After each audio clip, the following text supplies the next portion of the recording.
Good morning everyone. आज आपण आपला जो 5th चॅप्टर आहे फ्रॅक्शनल हॉर्स पॉवर मोटर या चॅप्टरमधला नेक्स्ट पॉईंट म्हणजे सेकंड टाईप तो आपण स्टडी करणार आहे. लास्ट लेक्चरला आपण या चॅप्टरमधला जो फर्स्ट पॉईंट होता सिंक्रोनस रिलक्टन्स मोटर हा पॉईंट आपण स्टडी केलेला आहे. आजच्या लेक्चरमध्ये आपण सेकंड टाईपची जी मोटर असणार आहे स्विच्ड रिलक्टन्स मोटर ही मोटर आपण स्टडी करणार आहे. सो याच्यामध्ये पण आपण फर्स्ट पहिल्यांदा कन्स्ट्रक्शनल फीचर्स बघणार आहे, नंतर वर्किंग प्रिन्सिपल बघणार आहे, नंतर टॉर्क स्पीड कॅरेक्टरिस्टिक, त्यानंतर रोटेशन ऑफ रिव्हर्सल आणि ॲप्लिकेशन असे टोटल 5 पॉईंट त्याच्यामध्ये आपण स्टडी करणार आहे. सो यामध्ये फर्स्ट पॉईंट आपण बघूया constructional features of switched reluctance motor. त्याच्यामध्ये first point below figure shows the cross section of typical 4-phase switched reluctance motor having 8 poles in the stator and 6 pole on the rotor. म्हणजे खालच्या डायग्राममध्ये एक construction दाखवलेलं आहे. त्या कन्स्ट्रक्शनमध्ये जी motor दाखवलेली आहे त्या मोटरमध्ये ॲक्च्युली 4-phase वाइंडिंग दाखवलेलं आहे.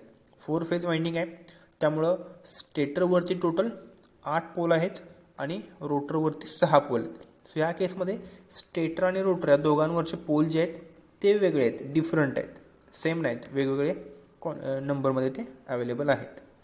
Next second point both the stator and rotor have laminated construction to reduce the core loss and have salient poles. So stator आणि रोटरवरती किंवा स्टेटर आणि रोटरचे जे कोर्स आहेत ते दोन्ही कोर्स लॅमिनेट केलेत जेणेकरून त्यामध्ये होणारा जो कोअर लॉस आहे तो कोअर लॉस कमी होईल. आणि स्टेटर आणि रोटर ह्या दोघांवरचे जे पोल्स आहेत ते दोन्ही पोल्स हे सायलेंट पोल्स म्हणजे प्रोजेक्टेड टाईप या कॅटेगरीचे आहेत.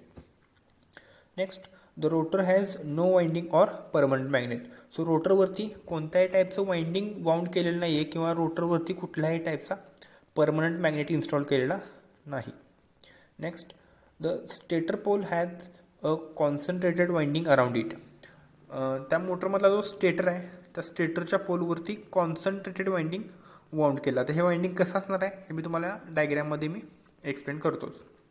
Next each pair of diametrically opposite coils are connected in series and form one phase of the motor as shown in figure. So या मोटरमध्ये डायमेट्रिकली अपोजिट जे पोल्स आहेत ते पोल्स किंवा त्या पोलवरचं जे वाइंडिंग आहे ते एकमेकांना सिरीजमध्ये कनेक्ट केलेलं आहे. सो त्यामध्ये काय होणार आहे तर 2 पोल्स मिळून एका फेजचं वाइंडिंग जे असणार आहे ते वाइंडिंग तयार करणार किंवा 2 पोल मिळून एक फेजचं वाइंडिंग तयार करतात. ओके, मी तुम्हाला आणखी ते एक्सप्लेन करतो.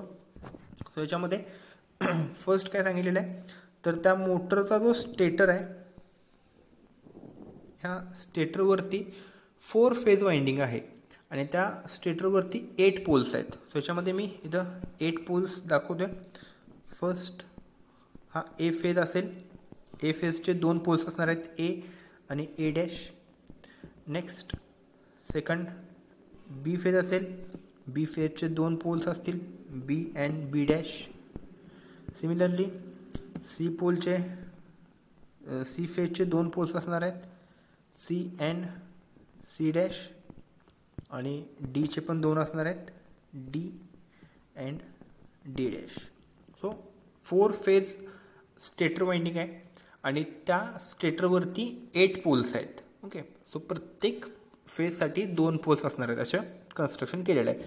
त्याच्यामध्ये आपण बघू शकतो ए फेजचे 2 पोल्स आहेत, नेक्स्ट बीचे हे 2 पोल्स आहेत, सीचे हे 2 पोल्स आहेत आणि डीचे हे 2 पोल्स आहेत. असे टोटल 4-phase वाइंडिंग आहे. फेजेस कोण सांगितलेले आहेत ए बी सी आणि डी असे 4 फेज आहेत आणि टोटल 8 वाइंडिंग आहेत, टोटल 8 पोल्स आहेत. सो याच्यामध्ये काय केलं आहे जे पोल्स एकमेकांच्या डायमेट्रिकली अपोजिट आहेत त्या दोघांवरती सेम फेजचं वाइंडिंग वाउंड केलेलं आहे. तर याच्यामध्ये आपण बघू शकतोय हा जो ए पोल असणार आहे हा ए पोल आणि त्याच्या डायमेट्रिकली अपोजिट पोल आहे तो इथं आहे. ओके, सो हा वरता आणि हे दोन्ही एकमेकांच्या डायमेट्रिकली अपोजिटमध्ये आहेत. सो या दोन्ही पोलवरती सेम फेजचं वाइंडिंग वाउंड केलं जाणार. सेम फेज म्हणजे काय, फॉर एक्झाम्पल याच्यावरती जर तुम्ही ए फेजचं वाइंडिंग वाउंड केलं तर ह्या ए फेजचं सेकंड टर्मिनल नंतर याच्यावरती वाउंड केलं जाणार आहे आणि बाहेर हे टर्मिनल असं इकडे बाहेर घेतलं नंतर हे ए फेजचं वाइंडिंग होणार. सो जे पोल्स एकमेकांच्या डायमेट्रिकली अपोजिट डायरेक्शनमध्ये आहेत त्या दोन्ही पोलवरती एकाच फेजचं वाइंडिंग वाउंड केलं जाणार आहे. सो असे स्टेटरमध्ये किंवा स्टेटरवरती 4 फेज वाइंडिंग आहे आणि त्याच्यावरती टोटल 8 पोल आहेत. सो 2 पोल हे एका फेजचं वाइंडिंग वाउंड करण्यासाठी यूज केले जाणार आहेत. सो इथं डायग्रॅममध्ये पण तुम्ही बघू शकताय. याच्यामध्ये बघा हा ए, हा एचा डायमेट्रिकली अपोजिट, हा बीचा डायमेट्रिकली अपोजिट, हा सीचा डायमेट्रिकली अपोजिट आणि डी हा डीचा डायमेट्रिकली अपोजिट असणार आहे. सो याच्यामध्ये बघू शकताय सी आणि सी डॅश ह्या 2 पोलवरती एकाच फेजचं वाइंडिंग वाउंड केलेलं आहे. सो ते वाइंडिंग कसं वाउंड केलेलं आहे तर एक टर्मिनल घेतलेलं आहे, इथं सी वरती वाइंडिंग वाउंड केलेलं आहे. नेक्स्ट तिथून सेकंड टर्मिनल सी डॅशवरती वाइंडिंग वाउंड केलेलं आहे आणि 2 टर्मिनल्स बाहेर घेतलेले आहेत. सो अशा प्रकारे 2 पोलवरती एका सिमिलर फेजचं वाइंडिंग वाउंड केलं जाणार आहे. हे असणार आहे स्टेटरचं कन्स्ट्रक्शन. आता स्टेटर आणि रोटर हे दोन्ही पार्ट्स तयार करण्यासाठी जे मटेरियल यूज केलेलं आहे ते मटेरियल जे असणार आहे ते मटेरियल लॅमिनेट केलं असणार आहे. लॅमिनेट कशासाठी करतात तर त्या कोअरमध्ये होणारे जे लॉसेस आहेत ते लॉसेस कमी व्हावेत म्हणून. ओके. सो स्टेटर आणि रोटर हे दोन्ही पार्ट्स आहेत हे एकमेकांपासून किंवा त्या दोन्ही पार्ट्सच्या जे शीट्स आहेत हे एकमेकांपासून लॅमिनेट केलेले आहेत. हे असणार आहे स्टेटरचा. आता रोटरचं कन्स्ट्रक्शन कसं असेल तर रोटरवरती पण सायलेंट पोल्स आहेत. सायलेंट पोल्स पण आपल्याला माहीत आहे. हा रोटर असेल, ह्या रोटरपासून असे प्रोजेक्ट झालेले बाहेर पोल्स असणार आहेत. प्रोजेक्ट झालेल्या पोलला आपण सायलेंट पोल असं म्हणतो. आता ह्या रोटरवरती कुठल्याही टाईपचं वाइंडिंग वाउंड केलेलं नाही आहे किंवा ह्या रोटरवरती कुठल्याही टाईपचा परमनंट मॅग्नेट इन्स्टॉल केलेला नसणार आहे. आता डिफरन्स काय आहे तर स्टेटरवरती टोटल 8 पोल्स आहेत आणि रोटरवरती असणार आहेत ते 6 पोल्स वाउंड केलेले आहेत. ओके. सो स्टेटरवरती 8 पोल आहेत आणि रोटरवरती टोटल 6 पोल असणार आहेत. असं त्याचं कन्स्ट्रक्शन केलेलं आहे. आता स्टेटर आणि रोटरवरचे जे पोल हे सेम नाही आहेत. स्टेटरवरती 8 आहेत, रोटरवरती 6 आहेत. सो ह्याच्यामुळं काय होणार आहे तर त्या दोन्ही पोलमधल्या डिफरन्समुळं त्या ठिकाणी टॉर्क प्रोड्यूस होण्यासाठी मदत होणार आहे. ती कशी होणार आहे ते आपण वर्किंगमध्ये स्टडी करणारच आहे. ओके. सो असणार आहे त्या मोटरचं कन्स्ट्रक्शन किंवा कन्स्ट्रक्शनल फीचर्स, स्विच रिलक्टन्स मोटरचे कन्स्ट्रक्शनल फीचर्स. नेक्स्ट पुढच्या पॉईंटमध्ये आपण बघणार आहे या मोटरचं ॲक्च्युअल वर्किंग कसं होणार आहे ते. सो प्रिन्सिपल ऑफ ऑपरेशन याच्यामध्ये first point, when supply is given to any one phase of stator winding it produces the magnetic field. आपल्याला माहिती आहे आपण ज्यावेळेला स्टेटर वाइंडिंगला सप्लाय देणार आहे त्यावेळेला ते stator winding magnetic field produce करणार आहे. ते मॅग्नेटिक फील्ड काय होतं नंतर रोटरच्या वाइंडिंगला जाऊन लिंक होतं. Okay. The next second point, the magnetic field causes magnetic attraction of the adjacent pole. आता स्टेटरकडून प्रोड्यूस झालेलं जे मॅग्नेटिक फील्ड आहे ते मॅग्नेटिक फील्ड काय करणार आहे तर रोटरवरती असलेल्या पोल्सला अट्रॅक्ट करणार आहे. आता ते अट्रॅक्शन कसं होणार आहे ते आपण या डायग्रॅममध्ये इथं बघूया. आता तुम्ही अज्युम करा या डायग्रॅममध्ये सी फेज जे असणार आहे या सी फेजचं वाइंडिंग दाखवलेलं आहे. आता आपण अज्युम करूया की आपण ह्या सी फेजला इथं सप्लाय कनेक्ट केलेलं आहे. सी फेजला सप्लाय कनेक्ट केलेलं आहे. सो सी फेजला ज्या वेळेला एक्सायटेशन मिळेल त्यावेळेस सी फेजमधून काय होणार आहे करंट फ्लो व्हायला सुरू होणार आहे. सी फेजमधून करंट फ्लो व्हायला सुरू होणार आहे आणि हा करंट काय करणार आहे तर सी फेजचे जे पोल्स आहेत त्या पोलच्या सराउंडिंगमध्ये मॅग्नेटिक फील्ड प्रोड्यूस करणार आहे. सो इथं मी तुम्हाला अज्युम करून दाखवतोय. इथं तुम्हाला एक्झॅक्टली बघायला मिळेल. इथं सी पोल वरती वाइंडिंग आहे, इथं पण सी पोल वरती वाइंडिंग आहे. ह्या वाइंडिंगला तुम्ही सप्लाय करणार त्यावेळेला हा सी पोल आणि हा सी डॅश पोल ह्या दोघांच्या मध्ये मॅग्नेटिक फील्ड तयार होणार आहे. ओके. आता मॅग्नेटिक फील्ड तयार झाल्यानंतर काय होणार आहे तर प्रोड्यूस होणार जे मॅग्नेटिक फील्ड असणार आहे ते मॅग्नेटिक फील्ड रोटर वाइंडिंगला जाऊन किंवा रोटरच्या पोलला जाऊन लिंक होणार आहे. आता सी फेजच्या सराउंडिंगमध्ये 2 रोटरचे पोल्स आहेत. इथं बी एक आहे आणि सी एक आहे. सिमिलरली सी डॅश ह्या पोलच्या सराउंडिंगमध्ये रोटरवरचा सी डॅश आणि रोटरवरचा बी डॅश हे 2 पोल्स त्याच्या सराउंडिंगमध्ये आहेत. सो ज्या वेळेला स्टेटरवरचा C pole magnetic field produce करेल त्यावेळेला ते मॅग्नेटिक फील्ड हे काय होणार आहे रोटरच्या पोलला लिंक होणार आहे. सो आपण अज्युम करूया की स्टेटरवरच्या सी पोलनी प्रोड्यूस केलेलं जे मॅग्नेटिक फील्ड आहे ते मॅग्नेटिक फील्ड रोटरच्या बी पोलला जाऊन लिंक झालेलं आहे. ओके. आणि सिमिलरली स्टेटरवरच्या सी डॅश कडून प्रोड्यूस होणारं जे मॅग्नेटिक फील्ड आहे ते रोटरच्या बी डॅश ह्या पोलला जाऊन लिंक झालेलं आहे. आता लिंक होणार आहे म्हणजे ॲक्च्युली काय होणार आहे, तर आता इथे मी तुम्हाला डायग्राम ड्रॉ करून दाखवतो. हा स्टेटरवरचा सी पोल आहे. सिमिलरली हा स्टेटरचा सी डॅश पोल आहे. असा स्टेटर आहे आपल्या इकडं सर्क्युलर शेपमध्ये. आणि याच्या आतमध्ये रोटरवरचे 2 पोल्स आहेत. तर रोटरचा हा असेल बी पोल आणि हा असणार आहे पी डॅश. सो हेच मी तुम्हाला फक्त सिम्प्लिसिटीसाठी सेपरेट दाखवले. सो ज्यावेळेला सी पोलला इथं वाइंडिंगला तुम्ही सप्लाय देत आहे, इथं वाइंडिंग दाखवतो मी सी पोलवरचे, आणि हा सी पोलच्या वाइंडिंगला इथं सप्लाय देणार आहे. सो त्याच्यातून काय होणार आहे, करंट फ्लो होणार आहे. हा करंट काय करणार आहे, ह्या वाइंडिंगमधून फ्लो होणार. वाइंडिंगमधून फ्लो झाला की ह्या दोघांच्या मध्ये काय होणार आहे, इथं मॅग्नेटिक फील्ड तयार होणार आहे किंवा मॅग्नेटिक फ्लक्स लाईन्स तयार होणार आहेत. आता ह्या मॅग्नेटिक फ्लक्स लाईन्स काय करतात, नेहमी आपल्याला माहिती आहे मॅग्नेटिक फ्लक्स लाईन्स ह्या नेहमी लो रिलक्टन्स पाथ फॉलो करतात.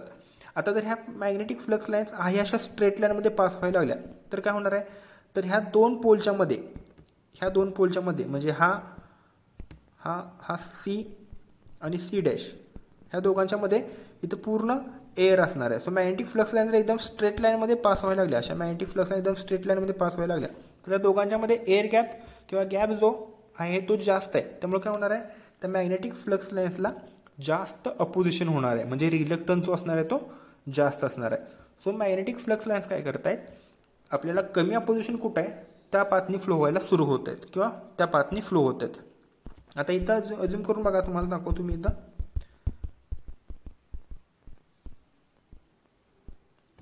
आता या ठिकाणी मॅग्नेटिक फ्लक्स जे ह्या स्टेटरच्या सी पोलने प्रोड्यूस केलेलं आहे ह्याला लो रिलक्टन्स पाथ कुठे भेटणार आहे, ज्यावेळेला ह्या मॅग्नेटिक फ्लक्स लाईन्स इथून बी मध्ये एंटर करतील, अशा बी मध्ये एंटर करतील आणि नंतर ह्या बी डॅशमधून ह्या सीकडे जातील, त्यावेळेला त्यांना लो रिलक्टन्स पाथ मिळू शकतो.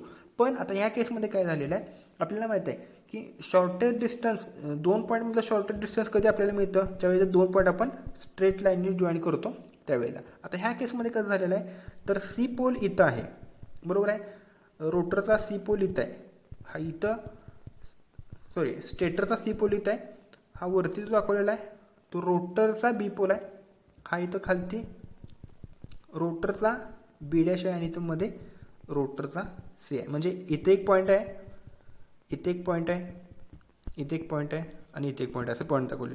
सो या केसमध्ये मॅग्नेटिक फ्लक्स लाईन्स कशा फ्लो होत आहेत, तर स्टेटरच्या सीकडून रोटरच्या बीकडे, नंतर रोटरच्या बीकडून बी डॅशकडे आणि रोटरच्या बी डॅशकडून स्टेटरच्या सीकडे. सो आता या ठिकाणी 2 पॉईंट म्हणजे स्टेटरचा सी आणि स्टेटरचा सी डॅश ह्या दोघांमधलं डिस्टन्स कमी आहे, पण मॅग्नेटिक फ्लक्स लाईनला जास्त डिस्टन्स ट्रॅव्हल करायला लागते का, तर लो रिलक्टन्स पाथ फॉलो करण्यासाठी. सो या केसमध्ये काय होणार आहे, मॅग्नेटिक फ्लक्स लाईन्स काय करतायत, तर हा जो बी पोल इथे दाखवलेला आहे, हा जो रोटरचा बी पोल आहे, ह्या बी पोलला काय करतात, त्या अँटी क्लॉकवाईज डायरेक्शनमध्ये मूव्ह करतात, जेणेकरून मॅग्नेटिक फ्लक्स जे असणार आहे ते डायरेक्ट सी कडून सी डॅशकडे फ्लो होईल. जर हा वरचा रोटरचा बी जो आहे तो असा खालच्या डायरेक्शनमध्ये इन्क्लाइन केला किंवा रोटरवरचा बी पोल जर खालच्या डायरेक्शनमध्ये मूव्ह झाला तर काय होणार आहे, फ्लक्स लाईन्स ह्या एकदम स्ट्रेट लाईनमध्ये पास होऊ शकणार आहेत. त्यामुळे काय होतं, तर ह्या सी पोलकडून येणाऱ्या ज्या फ्लक्स लाईन्स आहेत त्या अशा बीमधून इकडून अशा फ्लो होत होत्या. ह्या फ्लक्स लाईन्स काय करतायत, तर ह्या रोटरच्या बी पोलला खालच्या डायरेक्शनमध्ये अट्रॅक्ट करून घेतात. सो हा जर बी पोल खाली आला तर कन्स्ट्रक्शन कसं होणार आहे, हा स्टेटरचा सी हा रोटरचा बी होईल, नंतर हा इथं मी जरा व्यवस्थित ड्रॉ करतो, हा स्टेटरवरचा सी, नेक्स्ट हा रोटरवरचा बी पोल असेल, हा रोटरवरचा बी डॅश असेल आणि हा पुढं स्टेटरवरचा सी डॅश असेल. हे कधी होणार आहे, ज्या वेळेला हा बी पोल खालच्या डायरेक्शनमध्ये मूव्ह होईल त्यावेळेला. सो हा जर बी पोल खालीच्या डायरेक्शनमध्ये मूव्ह झाला तर आता ह्या केसमध्ये मॅग्नेटिक फ्लक्स लाईन्स कशा फ्लो होणार आहे, तर सी पोलकडून बीमध्ये, बीमधून बी डॅश आणि बी डॅशमधून सी डॅशकडे. सो या केसमध्ये मॅग्नेटिक फ्लक्स लाईन्स काय झाली, एका स्ट्रेट लाईनमधून पास झाली, म्हणजेच काय होणार आहे, त्या मॅग्नेटिक फ्लक्सला अपोजिशन कमी होणार आहे किंवा मॅग्नेटिक फ्लक्सला होणारा रिॲक्टन्स जो असणार आहे तो कमी, रिलक्टन्स जो असणार आहे तो कमी असणार आहे. ओके, सो याचं वर्किंग कसं होतं मी तुम्हाला आणखी एकदा सांगतो या पॉईंटनुसार. ज्या वेळेला तुम्ही स्टेटर वाइंडिंगला सप्लाय देता त्यावेळेला stator winding magnetic field produce करतं, ते मॅग्नेटिक फील्ड रोटरला जाऊन लिंक होतं. आता ह्या केसमध्ये काय केलेलं आहे तर स्टेटरवरती 8 पोल्स आहेत आणि रोटरवरती 6 पोल्स आहेत. सो आपल्याला माहीत आहे की स्टेटरवरती 8 आहेत, रोटरवरती 6 आहेत, म्हणजे रोटरवरचे जे पोल असणार आहेत ते असे एकमेकांपासून थोडेसे लांबच राहणार आहेत कारण ते नंबर ऑफ पोल्स कमी आहेत. ओके, सो इथं आपल्याला 2 पोलच्या सराउंडिंगमध्ये आपल्याला बघायला मिळेल. इथे तुम्हाला सी पोलच्या सराउंडिंगमध्ये बघायला मिळते. इथं बी पण त्याच्या जवळ येतो आणि सी पण त्याच्या जवळ येतो. सो ज्यावेळेला तुम्ही सी फेजच्या वाइंडिंगला सप्लाय देताय त्यावेळेला सी फेजचं वाइंडिंग मॅग्नेटिक फ्लक्स प्रोड्यूस करणार आहे. ते मॅग्नेटिक फ्लक्स मी तुम्हाला सांगितल्याप्रमाणे सी पोलमधून बी पोलमध्ये येणार, बी पोलमधून बी डॅश आणि बी डॅशमधून सी डॅशमध्ये अशा डायरेक्शनमध्ये फ्लो होणार आहे. पण आपल्याला आणखीन एक प्रॉपर्टी माहीत आहे की मॅग्नेटिक फ्लक्स काय करतात तर लो रिलक्टन्सचा पाथ फॉलो करतात, म्हणजे ज्या ठिकाणी अपोजिशन कमी आहे त्या ठिकाणी ते मॅग्नेटिक फ्लक्स फ्लो व्हायला बघतात. सो मॅग्नेटिक फ्लक्स लाईन्स आपलं अपोजिशन कमी करण्यासाठी काय करणार आहेत तर ह्या बी पोलला खाली अट्रॅक्ट करून घेणार आहेत. सो बी पोल जर खाली आला तर कसं होणार आहे तर हा सी म्हणजे स्टेटरवरचा सी, हा रोटरवरचा बी, रोटरवरचा बी डॅश आणि स्टेटरवरचा सी डॅश, म्हणजे हे जे 4 पोल्स आहेत सी, बी, बी डॅश आणि सी डॅश हे चारही एकाच लाईनमध्ये येतात आणि एका लाईनमध्ये आले की मॅग्नेटिक फ्लक्स इझिली त्याच्यातून पास होऊ शकतं. म्हणजेच काय तर तुम्ही वाइंडिंगला सप्लाय दिला, स्टेटर वाइंडिंगला सप्लाय दिला की रोटर जो आहे तो रोटर ऑटोमॅटिकली स्वतःला ॲडजस्ट करून घेतो आहे जेणेकरून फ्लक्स लाईन्स ज्या असणार आहेत त्या इझिली पास होतील. आणि रोटर ॲडजस्ट करण्यासाठी काय करतोय तर तो रोटर स्वतःला ॲडजस्ट करण्यासाठी मूव्ह करतोय आणि रोटर मूव्ह झाला म्हणजेच काय तर त्या ठिकाणी टॉर्क प्रोड्यूस झालेला आहे. ओके, सो अशा प्रकारे त्या मोटरमधला जो रोटर असणार आहे तो रोटर फिरायला सुरू करणार आहे. ओके, तो रोटर फिरायला सुरू झाला की ती मोटर जी असणार आहे ती रनिंग कंडिशनमध्ये येणार आहे. ओके, अशा प्रकारे स्विच रिलक्टन्स मोटर जी असणार आहे ती मोटर ऑपरेट होणार. आता हा पॉईंट थोडा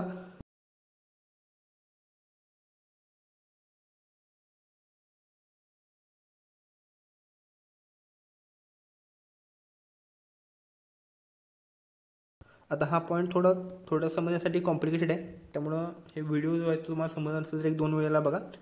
मी आणखीन एकदा हा पॉईंट एकदम शॉर्टमध्ये तुम्हाला एक्सप्लेन करतो. आता त्यासाठी आपण दोन्ही कंडिशन बघा. पहिल्या कंडिशनमध्ये काय बघा आपण त्याच्यामध्ये ह्या डायग्राममध्ये जसं कन्स्ट्रक्शन दाखवलं आहे तसं सेम कन्स्ट्रक्शन आपण इथं वरती ड्रॉ करूया. सो हा स्टेटरवरचा सी पोल आहे, हा रोटर आहे, ह्या रोटरवरचा इथं बी पोल आहे, इथं बी डॅश आहे, हा बी आहे, हा बी डॅश आहे आणि इथं पुढं स्टेटरवरचा सी डॅश आहे असं स्टेटर. सो आपण फक्त एवढा पोर्शन जो आहे एवढा पोर्शन कन्सिडर करतोय त्याच्यामध्ये. त्याच्यामध्ये सी फेजच्या वाइंडिंगला सप्लाय दिला की सी फेजचं वाइंडिंग मॅग्नेटिक फ्लक्स प्रोड्यूस करणार आहे. आता हे फ्लक्स काय होणार आहे तर सी कडून सी डॅशकडे फ्लो होणार आहे. आता सी कडून सी डॅशकडे जर हे फ्लक्स स्ट्रेट लाईनमधून पास व्हायला बघितलं किंवा पास व्हायला लागलं तर काय होणार आहे तर दोघांमधला डिस्टन्स जो आहे सी आणि सी डॅशमधला डिस्टन्स हे खूप जास्त आहे. डिस्टन्स जास्त आहे म्हणजे त्या ठिकाणी रिलक्टन्स जास्त असणार आहे, म्हणजे त्या मॅग्नेटिक फ्लक्सला अपोजिशन जास्त होणार. सो मॅग्नेटिक फ्लक्स काय करतो नेहमी कमी अपोजिशन असलेल्या पाथनी फ्लो होणार आहे. सो ते मॅग्नेटिक फ्लक्स काय करणार आहे असं स्ट्रेट लाईनमध्ये पास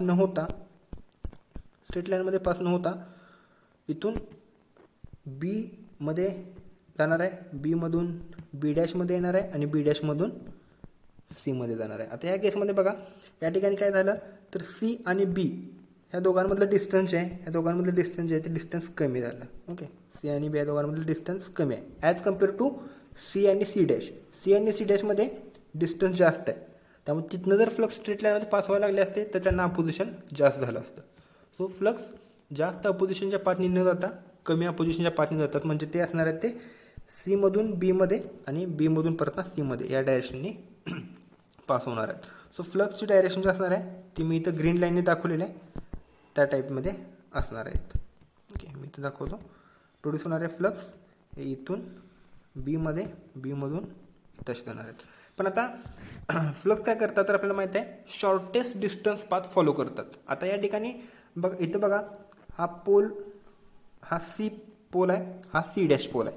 त्या फ्लक्सला कुठं जायचं आहे तर सी कडून फक्त बी कडे जायचं आहे. पण ॲक्च्युली ते आता कसे फ्लो होत आहेत तर ॲक्च्युली ते आता असे वरती जाऊन नंतर खालती येऊन असे वरती फ्लो होत आहेत. मग आता डिस्टन्स कमी आहे पण त्या फ्लक्सला जास्त डिस्टन्स ट्रॅव्हल करायला लागते. त्यामध्ये फ्लक्स काय करतात तर हा जो बी पोल आहे ह्या बी पोलला खाली खेचणार आहेत किंवा अट्रॅक्ट करणार आहेत.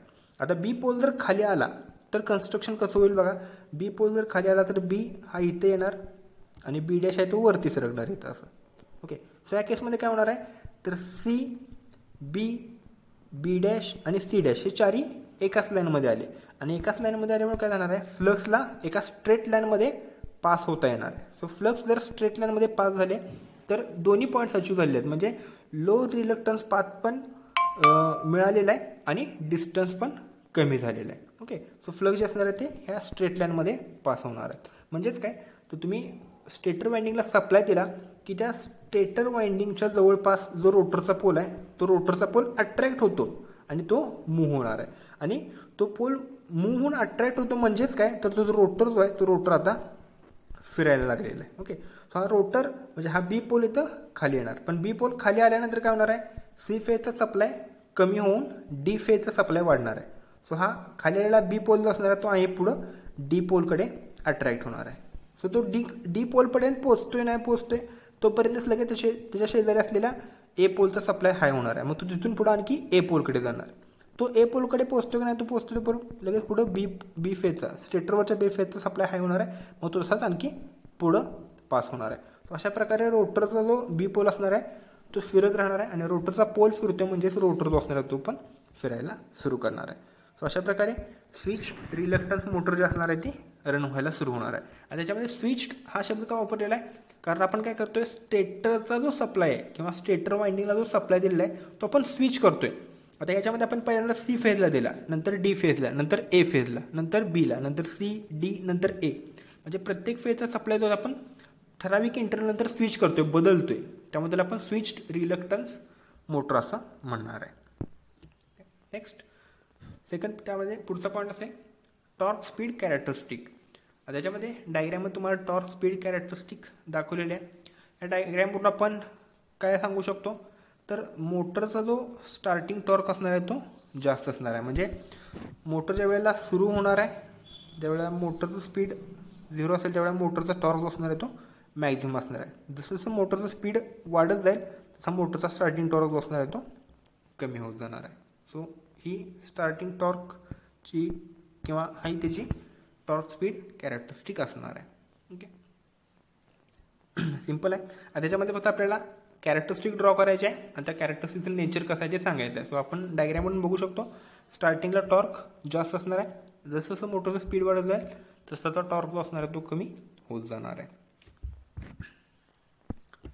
नेक्स्ट पुढचा पॉईंट आपण म्हणणार आहे रिव्हर्सल ऑफ रोटेशन. म्हणजे या मोटरची डायरेक्शन आपण रिव्हर्स कशी करू शकतो ते. त्यामध्ये the direction of rotation of such motor can be reversed by reversing the sequence of switching the supply of stator winding.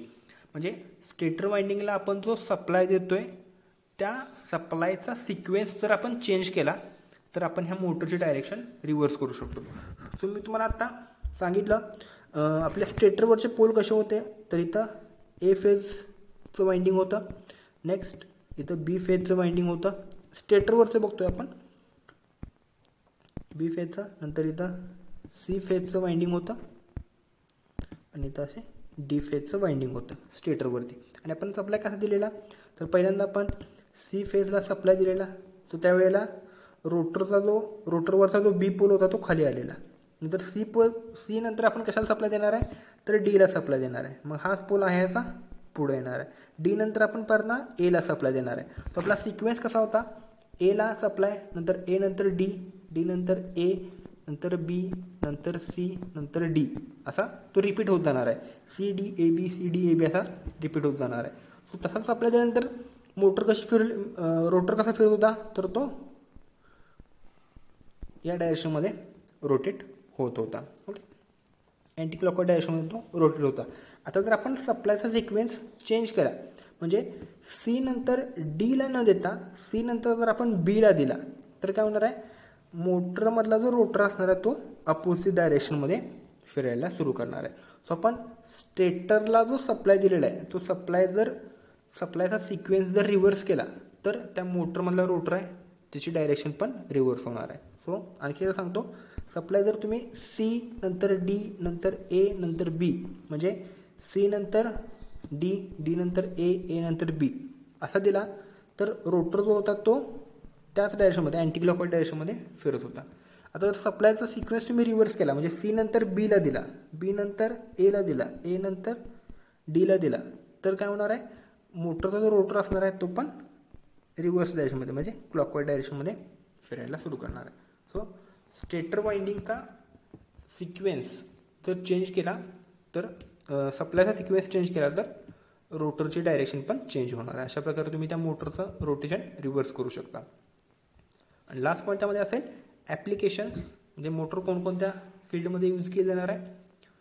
त्यामध्ये फर्स्ट असेल कॉम्प्रेसर्स असतील, सेकंड फॅन असेल, नेक्स्ट फूड प्रोसेसर्स असतील, म्हणजे फूड प्रोसेसिंग इंडस्ट्रीमध्ये लागणारे इक्विपमेंट्स, वॉशिंग मशीन्स असतील, vacuum cleaners असतील, फ्लुईड पंप्स असतील, ज्या ठिकाणी लिक्विड पंप करण्यासाठी यूज केले जाणार आहे असे पंप्स असतील. नेक्स्ट हायब्रिड इलेक्ट्रिक व्हेकल्स असतील, म्हणजे इलेक्ट्रिक कार्स असतील, त्याच्यामध्ये डिझेल आणि इलेक्ट्रिक मोटर असे दोन्ही यूज केले जातात, हायब्रिड कार त्याच्यामध्ये असणार आहेत.